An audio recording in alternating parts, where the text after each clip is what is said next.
Assalamualaikum warahmatullahi wabarakatuh. Kembali lagi di channel Calon Apoteker. Dalam video kali ini, kita akan membahas mengenai latihan soal ujian masuk apoteker maupun ujian UKM PPAI. Untuk video kali ini, kita akan melanjutkan pembahasan yang kemarin, di mana dalam pembahasan kemarin kita sudah membahas nih mengenai bab infeksi. Nah, sekarang dalam video kali ini kita akan melanjutkan bab tersebut atau bab infeksi tersebut, namun di part yang kedua.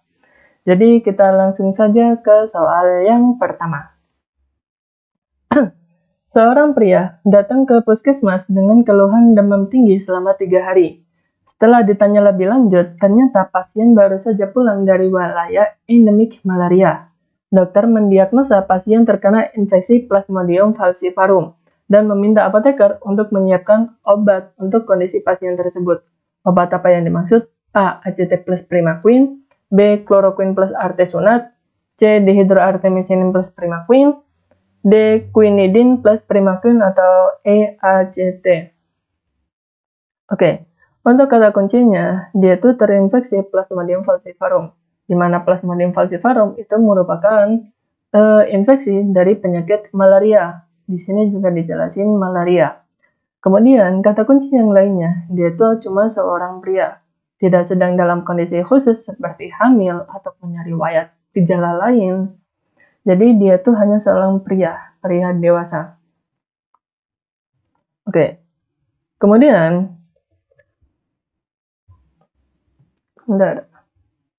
untuk terapi dari Plasmodium falciparum,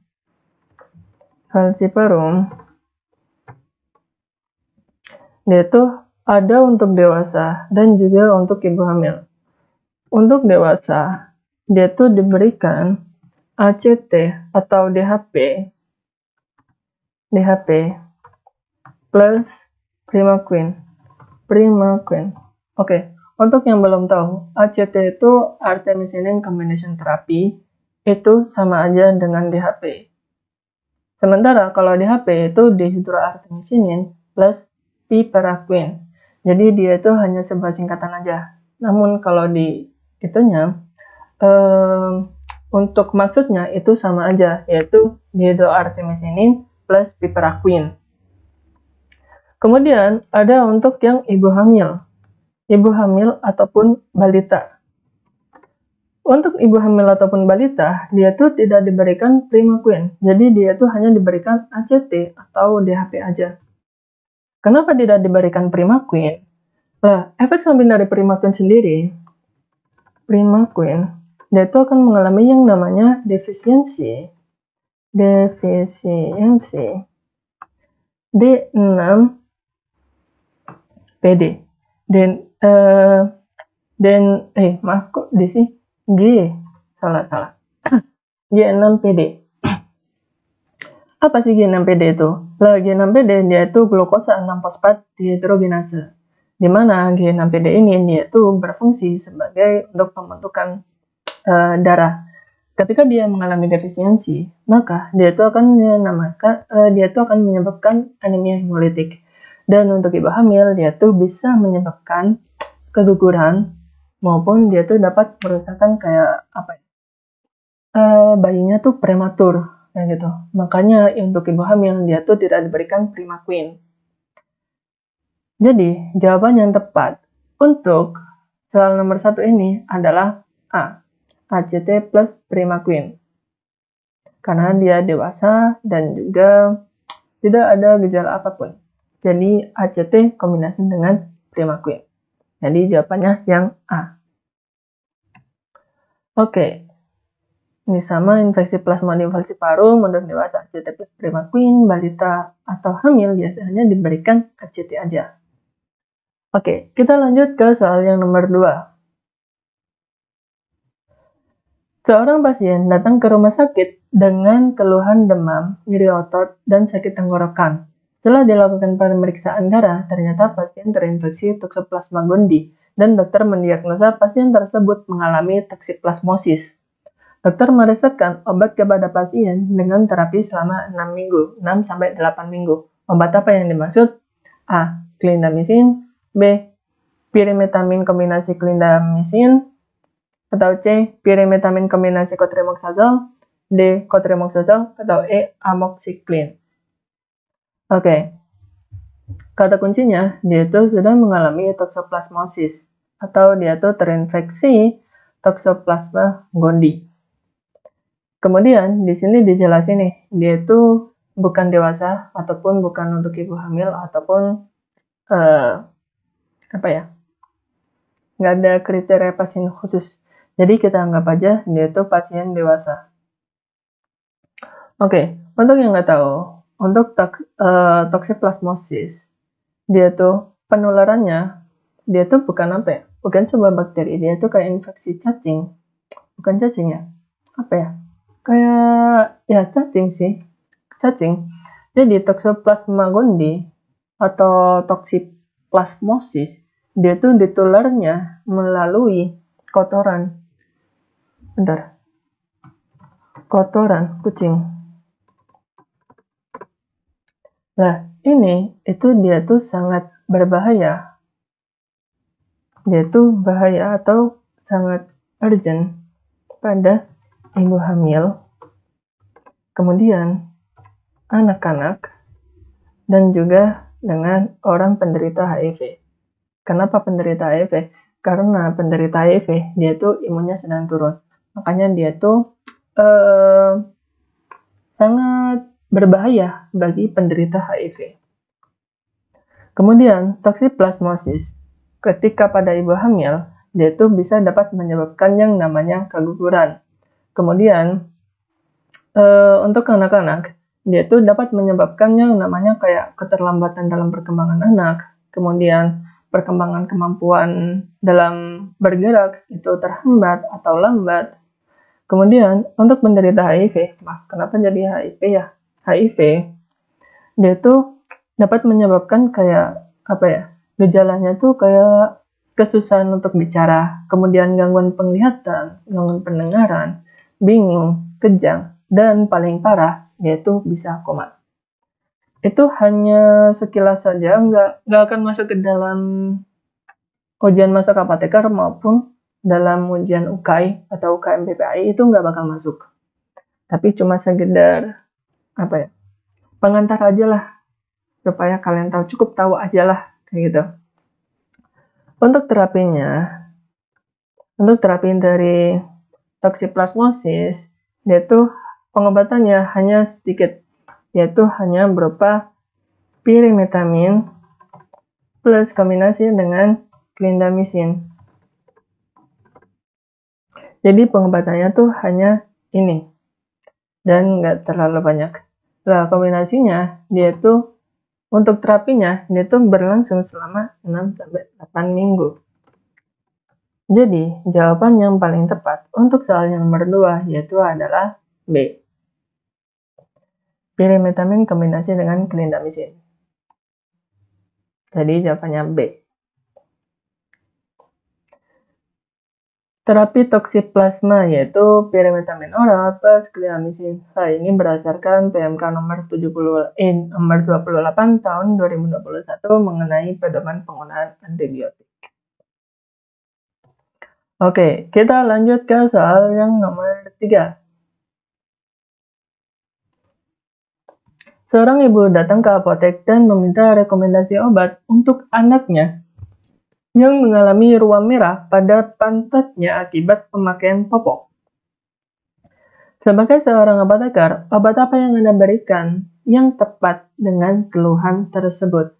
A. Permethrin, B. Acyclovir, C. Hydrocortisone, D. Calamine, E. Dexpanthenol.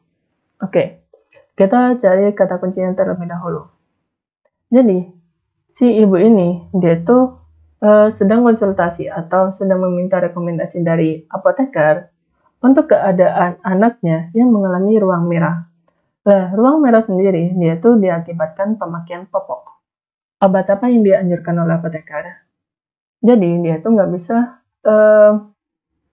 penggunaan obat-obat keras. Jadi, dia tuh hanya bersifat ya mentok-mentok di OWALA, obat wajib apotek. Obat wajib apoteker. Obat wajib apotek ya? Ya, obat wajib apotek. Berarti kalau kita telaah, maka si bayi ini yaitu yang mengalami dermatitis. Mana sih nggak bisa keluar? Dermatitis popok. Dermatitis. Untuk terapi dermatitis popok, untuk first line-nya, dia itu dapat diberikan yang namanya salep atau ointment, zinc oxide, ZNO, kemudian dexpanthenol dan lanolin. Kemudian untuk second line-nya,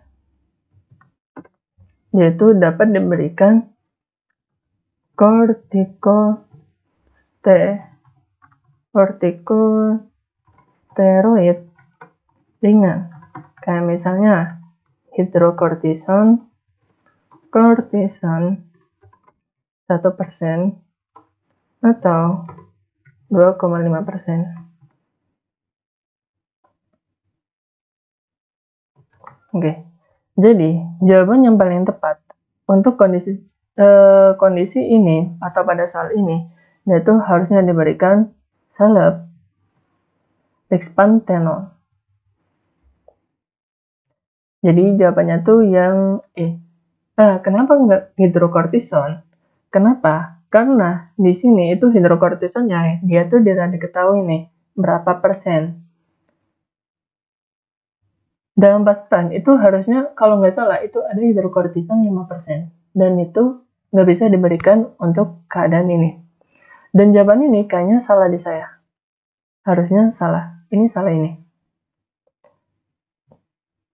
Harusnya nggak pakai hidrokortison tapi pakai yang salep atau ointment yang dexpanthenol yang C ini, dexpanthenol. Jadi jawabannya tuh yang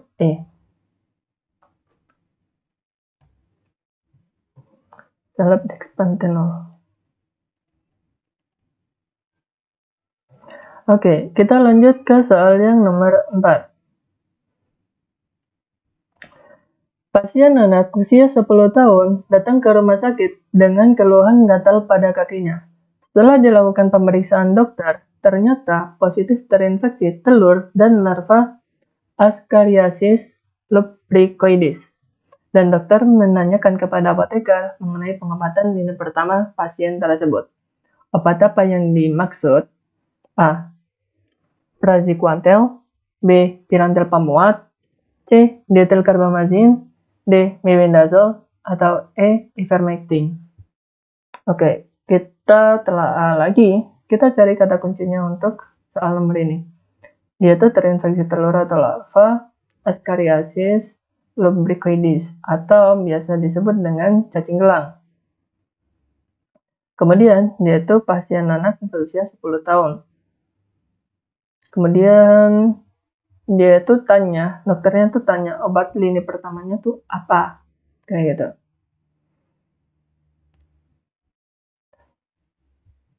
Oke, kita itu dulu. Untuk cacing gelang, lini pertamanya atau first line terapinya yaitu diberikan albendazole, bendazole, ataupun mebendazole.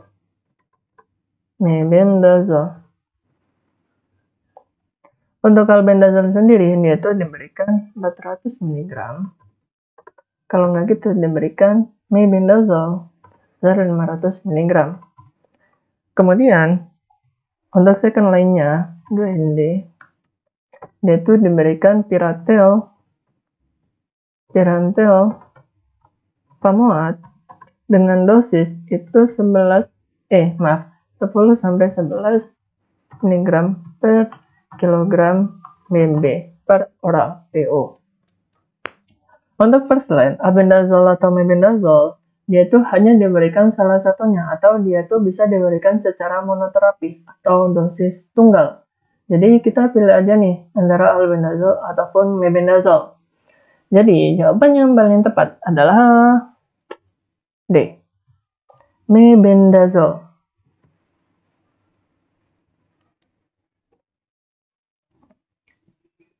Kenapa nggak pirantel pamuat? Ya karena dia tuh ditanyakan obat lini pertama. Kalau misal ditanyakan obat lini kedua, maka kita jawab pirantel pamuat.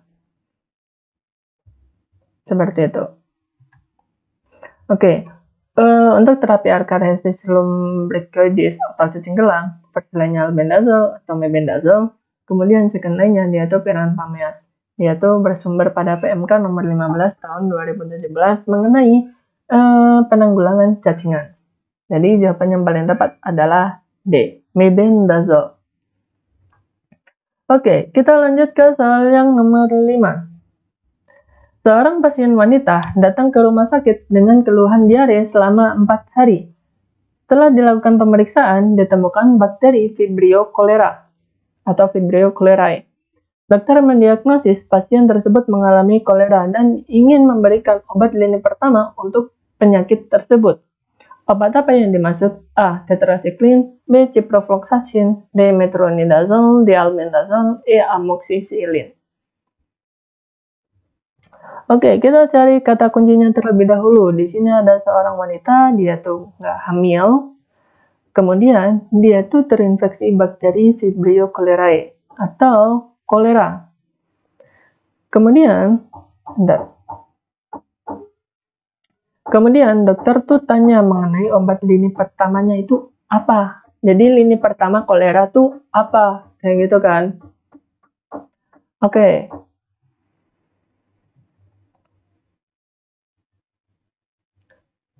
Untuk kolera, terapi kolera, first line, dia tuh diberikan cotrimoxazole, kemudian kalau nggak gitu, tetracycline, kalau nggak gitu diberikan doxycycline. Ini untuk first line-nya. Kemudian untuk second line-nya, dia tuh dapat diberikan ciprofloxacin, kalau nggak gitu, erythromycin. Jadi, jawaban yang paling tepat untuk soal nomor 5 ini adalah A. Tetracycline.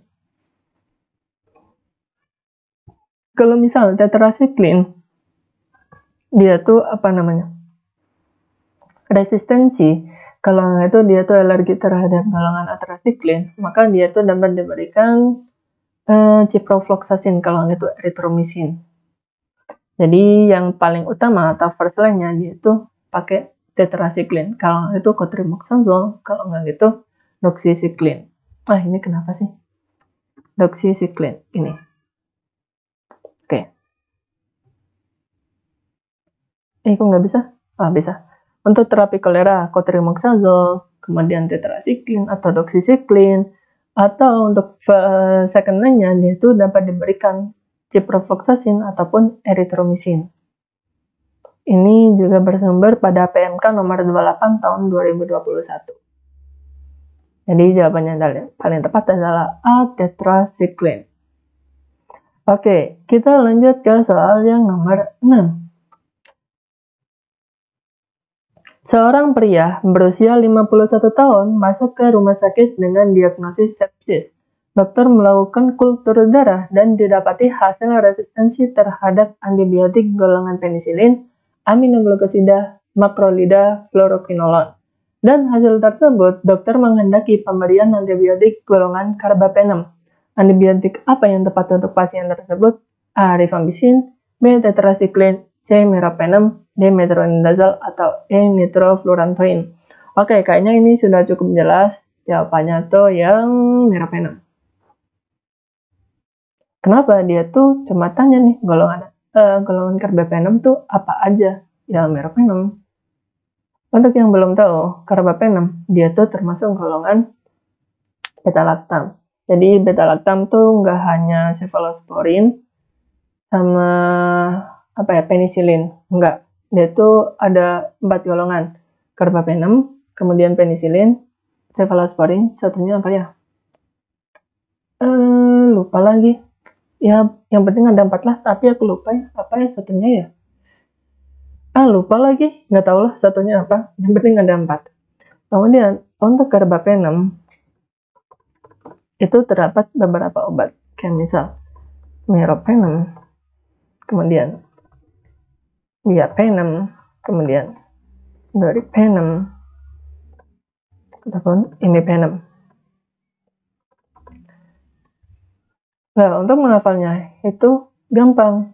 Cari aja yang belakangnya penem, itu pasti golongan carbapenem.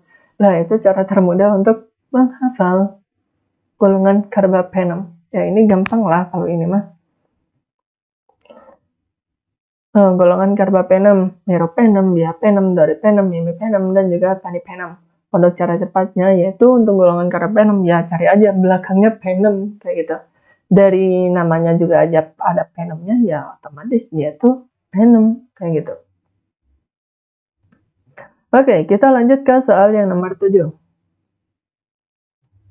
Seorang ibu pernah menderita TB, namun beliau tidak menghabiskan obatnya dan sering lalai dalam meminumnya. Ibu tersebut sekarang didiagnosis TB kambuhan. Apa regimen terapi untuk ibu tersebut? Nah, ini banyak kita nggak perlu baca satu-satu. Kita langsung ke kata kuncinya saja, di mana ibu ini tuh sedang mengalami diagnosa TB kambuhan. Jadi regimen untuk TB kambuhan itu apa? Sebelum ke TB kambuhan, ketika dinyatakan TB kambuhan, itu biasanya pasien tersebut itu lalai minum obat atau dia tuh menghentikan pengobatan. Jadi dia tuh menghentikan pengobatan tuh berkisar nggak cuma sehari aja, dia tuh menghentikannya hampir sebulan atau 2 bulan kayak gitu. Jadi dia tuh dapat didiagnosa TB kambuhan. Dan TB kambuhan dia tuh nanti masuknya ke kategori 2. Jadi berbeda lagi nih kategorinya. Ada yang kategori 1. Kategori 1 ini untuk diagnosa awal atau TB awal, kemudian kategori 2 dia tuh untuk TB kambuhan. Untuk kategori 2 dia tuh pengobatannya 2-HRZES, dia tuh ada S-nya atau tambahan streptomisinnya. Kemudian dilanjut dengan 1 bulan HRZE.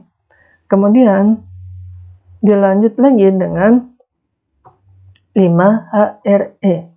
Berbeda halnya dengan kategori 1, di mana dalam kategori 1 dia itu hanya diberikan 2-HRZE tanpa streptomisin, kemudian dilanjut dengan 4-HR. Oke. Kemudian untuk kategori anak dia itu beda lagi. Untuk kategori anak dia tuh tanpa ethambutol dan juga streptomisin. Jadi dia tuh 2-HRZ atau istilahnya rifampicin pyrazinamide, kemudian dengan 4 bulan HR.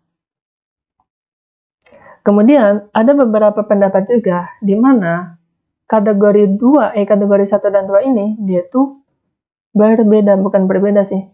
Dia tuh ada yang menyatakan lain, di mana dia tuh diselang-seling atau dia tuh 3 hari sekali.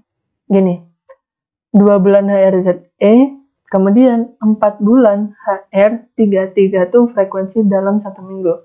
Jadi dia tuh seminggu hanya meminum 3 kali aja selama 4 bulan. Jadi sehari minum, sekali enggak, sehari minum, sekali enggak. Kayak gitu. Kemudian untuk kategori 2, dia pun juga sama. Atau dia tuh 3 gini. Jadi yang HRE-nya dia tuh diselang-seling. Sekarang minum, besok enggak, sekarang minum, besok enggak. Tapi ini tuh udah enggak berlaku lagi nih kayaknya. Dan yang berlaku tuh cuma yang bagian di sini. Jadi diminum tiap hari selama 5 bulan. Kayak gitu. Jadi jawaban yang paling tepat yaitu adalah B. 2-HRES, kemudian 1 bulan HRZE, kemudian untuk 5 bulannya dia tuh diberikan HRE.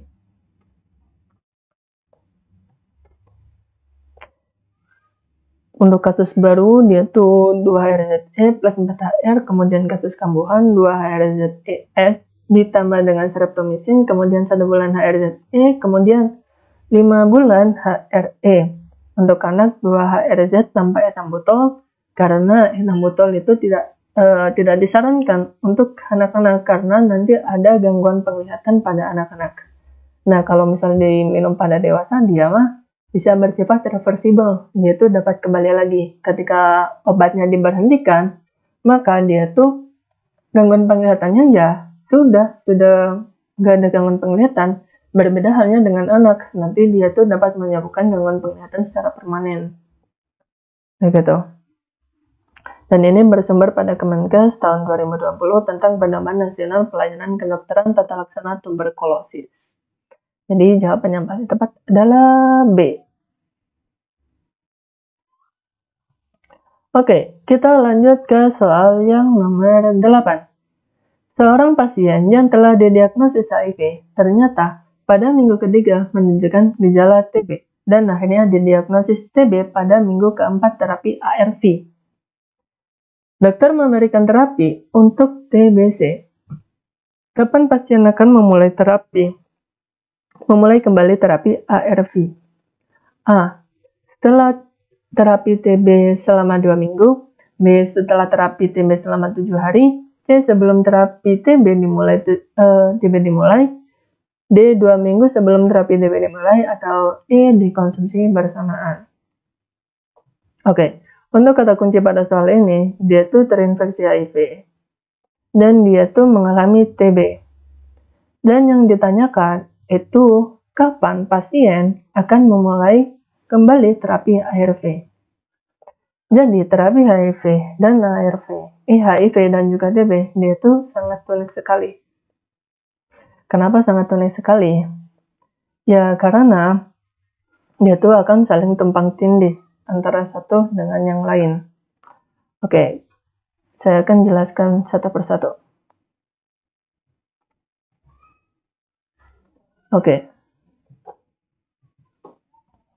Untuk kasus seperti ini, HIV dan TB, dia tuh pengobatannya, dia tuh dapat dibagi menjadi 4 kategori.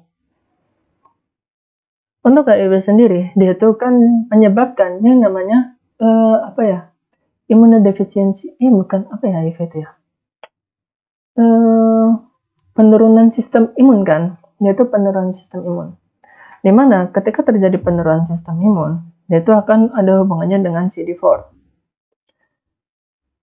Kemudian untuk CD4-nya, dia tuh kalau penderita HIV, dia tuh akan naik, dia tuh otomatis naik, ya karena dia tuh akan mengalami yang namanya autoimun, dimana imunnya tuh udah nggak mengenali mana teman atau mana barang asing, sehingga CD4-nya dia tuh bakal naik. Kemudian ini akan dibagi menjadi 4 kategori, dimana ada CD4-nya, dia tuh di bawah 50, mana ya? Di bawah 50 sel, atau di bawah 50 sel per milimeter kubik. Kemudian dia tuh dapat dibagi dengan CD4, maaf ini kurang 4. CD4 dia tuh di atas, mana sih nggak bisa, dia tuh di atas 50 sel. Kemudian dia tuh ibu hamil dan juga TB meningitis. Ini berbeda-beda. Untuk yang CD4-nya di bawah 50 sel, dia tuh untuk pengobatan ARV-nya atau pengobatan HIV-nya, dia tuh dilakukan 2 minggu setelah pengobatan TB. Jadi, minum obat TB terlebih dahulu selama 2 minggu. Kemudian bisa dibarengi atau bisa dilanjutkan dengan terapi HIV. Jadi kita tuntaskan tuberkulosisnya dulu atau TB-nya dulu selama 2 minggu, kemudian bisa baru diminum barengan dengan obat TB. Kemudian untuk ketika CD4-nya itu di atas 50, maka dia tuh terapinya tuh dilakukan 8 minggu setelah TB. Kemudian untuk ibu hamil, dia tuh nggak bisa berpatok pada CD4. Jadi kita tuh nggak memandang CD4-nya lagi. Kenapa? Tujuan pertamanya, dia tuh kan HIV. Untuk HIV, dia tuh harus ditangani terlebih dahulu. Bukan ditangani terlebih dahulu. Dia tuh harus ditangani. Kenapa? Karena supaya anaknya nanti itu nggak terkena atau tidak terinfeksi HIV juga. Makanya, untuk kasus ibu hamil, dia tuh boleh dibarengan atau dilakukan sedini mungkin. Sedini mungkin. Atau kita tuh bisa ya memberikan secara langsung tanpa adanya dijeda terlebih dahulu 2 minggu ataupun 8 minggu. Kemudian, untuk meningitis TB, dia tuh sama aja dengan ibu hamil. Jadi dilakukan sedini mungkin. Nah, mungkin kalian ada yang tanya, kenapa sih harus dijeda selama 2 minggu atau dijeda selama 8 minggu? Jadi, untuk terapi HIV, dia tuh ketika mendapatkan terapi ARV atau NRTI dan juga NRTI, dia tuh akan yang menyebabkan yang namanya IRIS atau Immunoconstriction Inflammatory Syndrome atau IRIS. Lah, IRIS sendiri, kalau kita bicara bahasa mudanya, dia tuh kayak reaksi imun yang berlebih terhadap infeksi. Dan itu dapat memperburuk gejala TB. Kenapa? Ya, TB kan juga termasuk infeksi nih. Lah, ketika reaksi imunnya berlebihan, apa yang akan terjadi? Dia tuh akan menyebabkan beberapa hal atau beberapa penyakit komplikasi lainnya. Kayak misal, demamnya tuh sangat tinggi. Kemudian, dia tuh ada gangguan pernafasan. Kemudian, ada limfadenitis, abses, kemudian sindrom sepsis. Itulah makanya kita tuh harus menangani TB-nya terlebih dahulu. Kenapa? Ya supaya infeksi dari TB-nya itu nggak terlalu parah. Kayak gitu. Makanya IRIS ini itu nggak terlalu buruk ketika TB ini diobati terlebih dahulu. Lah, berbeda hanya dengan TB meningitis. Lah, gimana TB meningitis? Dia tuh TB yang komplikasinya parah. Dan angka kematian TB meningitis itu lebih besar daripada TB biasa. Ketika HIV dan juga TB pada TB meningitis, dia tuh akan memperburuk si TB-nya. Maka kemungkinan dia angka kematiannya itu semakin tinggi. Nah, kalau kita perlu tahu nih, si HIV ini dia tuh akan meningkatkan resiko TB itu lebih tinggi. Makanya untuk TB meningitis, dia itu harus dilakukan sedini mungkin, supaya komplikasinya itu nggak terlalu parah dan tidak menyebabkan kematian. Nah, kemudian ada penelitian yang menjelaskan bahwasannya, ketika ARV itu dikombinasi dengan TB pada awal pengobatan, itu kayak gejala yang ditimbulkan itu nggak parah daripada kita menunda obat HIV-nya atau menunda obat ARV-nya gitu. Jadi untuk TB meningitis dan ibu hamil dia tuh harus dilakukan sedini mungkin. Jadi jawaban yang paling tepat pada soal nomor 8 ini dia tuh yang nggak bisa lagi. Yang A, setelah terapi TB selama 2 minggu. Nah, berhubung di sini tuh nggak dijelasin CD4-nya tuh berapa, jadi kita anggap aja selama 2 minggu. Karena di sini yang 8 minggu juga nggak ada, dikonsumsi secara bersamaan ya bukan, di sini cuma dijelasin TB aja, bukan TB meningitis ataupun bukan ibu hamil. Jadi kita anggap aja TB dengan CD4 di bawah 50. Jadi jawabannya tuh yang A, setelah terapi TB selama 2 minggu. Oke, kita lanjut ke soal yang nomor 9. Pasien laki-laki berusia 38 tahun terinfeksi HIV dan sudah diresepkan obat Zidovudin, Lamivudin, dan Efavirenz. Pasien mengalami anemia yang ditandai dengan nilai Hb yang rendah dan diperkirakan karena efek samping dari Zidovudin. Obat apa yang direkomendasikan untuk menggantikan Zidovudin? A. Dinanosin. B. emtricibatin, citabin, efavirenz, D. nevirapin, atau E. tenofovir. Oke, kata kunci pada soal ini, dia tuh ada terinfeksi HIV dan diberikan 3 obat, zidovudin, lamivudin, dan juga efavirenz. Kemudian dia tuh mengalami anemia disebabkan oleh zidovudin. Dan terapi apa yang direkomendasikan untuk mengganti zidovudin? Oke, jadi zidovudin dia tuh atau AZT itu zidovudin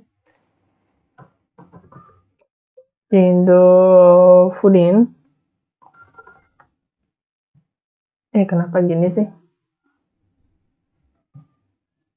Jadi zidovudin dia tuh memiliki efek samping anemia.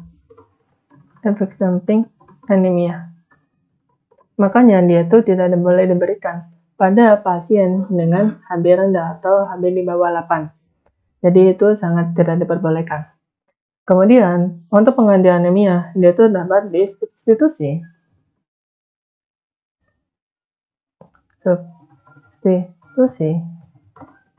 dengan tenofovir. Atau enggak gitu, ada pilihan lain selain disubstitusi dengan tenofovir, yaitu dapat dilakukan penurunan dosis. Jadi dosisnya tuh dapat diturunkan. Nah, ini yang menjadi agak rancu. Harusnya di dalam terapi ARV untuk dewasa, pilihan pertamanya itu bukan AZT. Harusnya dia tuh diberikan tenofovir terlebih dahulu. Kalau kita lihat, dia tuh harusnya pakai tenofovir. Kenapa? Ya, tenofovir itu merupakan pilihan pertama atau first line-nya. Bentar, saya buka itu dulu. Nah, first line-nya, dia tuh harusnya diberikan tenofovir, lamivudin, kalau nggak gitu efavirenz, kalau nggak gitu nevirapin, kalau nggak gitu dolutegravir. Jadi harusnya yang pertama, tapi nggak tahu ya. Ini harusnya kan tenofovir dulu, plus lami, plus dolutegravir atau efavirenz atau eva. Lah, misal tenofovir sendiri, dia tuh memiliki efek samping. Dia tuh akan menyebabkan yang namanya disfungsi tubulus renal, atau dia tuh akan mengalami gangguan pada ginjal. Kemudian selain itu, dia tuh akan menyebabkan penurunan BMD atau bone mass density. Makanya si tenofovir ini itu tidak boleh diberikan atau kontraindikasi kepada pasien CKD. Nah, kita tulis saja lah ya. Teno, dia itu KI kontraindikasi terhadap orang CKD atau nilai JFR-nya tuh di bawah 50. Kalau nggak gitu, dia tuh kontraindikasi terhadap orang osteoporosis karena dapat menyebabkan patahnya tulang. Nah, ketika ada pasien dengan CKD atau osteoporosis, maka tenofovir ini dia akan disubstitusi dengan zidovudin. Jadi zidovudin itu merupakan ini kedua harusnya. Kalau berdasarkan Permenkes ini, kalau nggak salah dia tuh berdasarkan Permenkes, harusnya tuh tenofovir terlebih dahulu. Tapi ya nggak tahu, tapi di Permenkesnya juga dia tuh disebutin zidovudin itu dapat diganti dengan tenofovir gitu. Jadi ini agak rancu nih. Nggak mungkin dia tuh tiba-tiba diberikan zidovudin kalau dia tuh nggak kontraindikasi terhadap CKD ataupun osteoporosis. Kayak gitu. Intinya, tenofovir terlebih dahulu, kemudian zidovudin. Harusnya begitu, tapi ya, saya pun juga nggak tahu. Kemudian, selain itu, untuk kanak-kanak, dia tuh bisa diganti dengan disubstitusi abacavir. Lah, harusnya ada pilihan ini. Kalau misalnya ada pilihan abacavir, harusnya diberikan abacavir. Kayak gitu. Namun di sini berhubung nggak ada pemilihan abakavir, maka jawaban yang paling tepat itu adalah tenofovir. Nah, masalahnya di Menkes dia tuh nyebutin kalau misal zidofudin itu bermasalah atau dia tuh pasiennya tuh HB-nya rendah, dia tuh digantinya tenofovir gitu. Nah, tenofovir sendiri dia tuh nggak mungkin diganti kalau misal nggak kontraindikasi. Kalau misal GFR-nya tuh normal, kemudian tidak mengalami osteoporosis, dia tuh nggak bakal diganti zidofudin. Tapi ya kita nggak tahu. Namun dijelasinnya di Menkesnya tuh seperti ini. Mungkin saya ada kurang paham atau saya salah paham, mungkin nanti bisa dibenerin di kolom komentar aja. Tetapi kalau di Menkes ya substitusi tenofovir. Kalau anak dia tuh bisa disubstitusi dengan abakavir. Gitu. Intinya seperti itu. Jadi jawaban yang paling tepat adalah tenofovir. Oke, kita lanjut ke soal yang nomor 10. Seorang bapak usia 21 tahun datang ke dokter dengan keluhan gejala letih, flu, tenggorokan tidak enak batuk, kurang nafsu makan, mata dan kulit kuning, dan urin berwarna gelap. Dari hasil pemeriksaan dokter, bapak tersebut didiagnosa hepatitis B akut. Dokter berencana memberikan antivirus untuk mengatasi gejala tersebut dan bertanya, pada Anda antivirus apa yang sebaiknya direkomendasikan untuk pasien pada kasus di atas? A. Lamivudin, B. Zidofudin, C. Lamivudin plus Zidofudin, D. Nevirapin, atau E. Vampirens. Oke, jadi kita cari terlebih dahulu kata kuncinya. Jadi, si bapak ini, ya bapak 21 tahun, dia tuh tidak mengalami komplikasi apapun. Dia tuh didiagnosa hepatitis B akut. Dan akan menanyakan obat antivirus apa yang akan diberikan. Oke, untuk terapi hepatitis akut, nanti ada 2, hepatitis akut dan juga hepatitis kronis. Kita bahas hepatitis akut saja.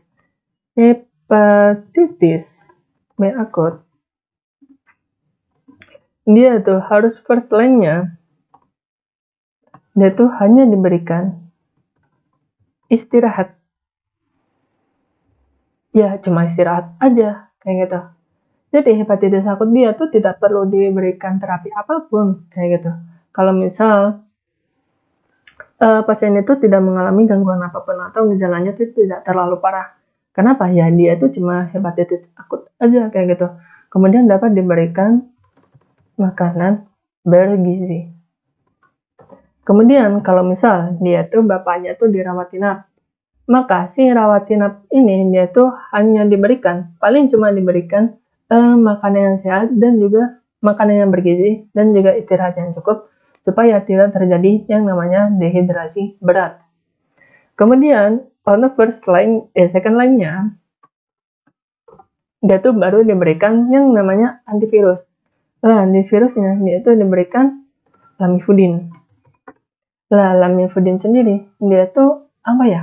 Kayak memperpendek fase simptomatik dan juga perbaikan dirinya atau perbaikan tubuhnya atau perbaikan hipernya supaya hepatitis akut ini dia tidak berubah menjadi hepatitis kronis. Jadi mencegah hepatitis B akut menjadi kronis. Jadi dia tuh lamivudin tuh hanya mencegah aja. Ya harusnya mah dikasihkan istirahat yang cukup aja. Kalau nggak memungkinkan baru diberikan yang namanya antivirus lamivudin. Jadi jawaban yang paling tepat adalah yang A, lamivudin. Nah, terapi hepatitis akut, 1 istirahat dan juga makan yang bergizi. Kemudian yang nomor 2 tuh hanya diberikan lamivudin. Ini untuk memperpendek fase simptomatik dan mempercepat perbaikan, tapi tidak mencegah tapi tidak mencegah hepatitis akut. Berarti bukan ya? Berarti salah ini guys. Berarti ini salah, nggak usah ini kita hapus saja. Nah kayak gini. Perasaan tadi aku baca tuh mencegah. Kenapa jadi ini ya?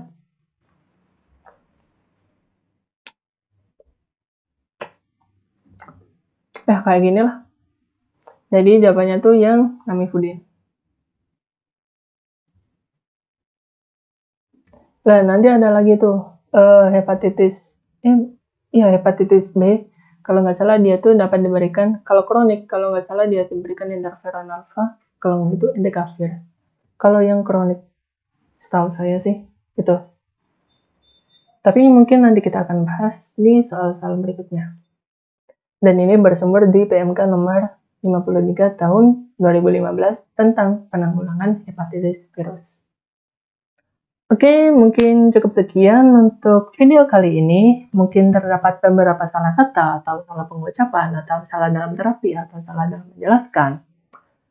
Mungkin nanti kalian bisa koreksi di kolom komentar. Ya, supaya kita nggak salah semua, kayak gitu.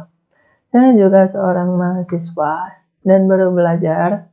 Jadi kalau misalnya ada salah kata, ya mohon dimaafkan. Atau kita saling membenarkan supaya nggak terjadi pelencengan terlalu jauh. Oke, mungkin cukup sekian untuk video kali ini. Kurang lebihnya saya mohon maaf apabila ada salah kata. Saya akhiri video kali ini. Kurang lebihnya saya mohon maaf. Assalamualaikum warahmatullahi wabarakatuh. Bye-bye.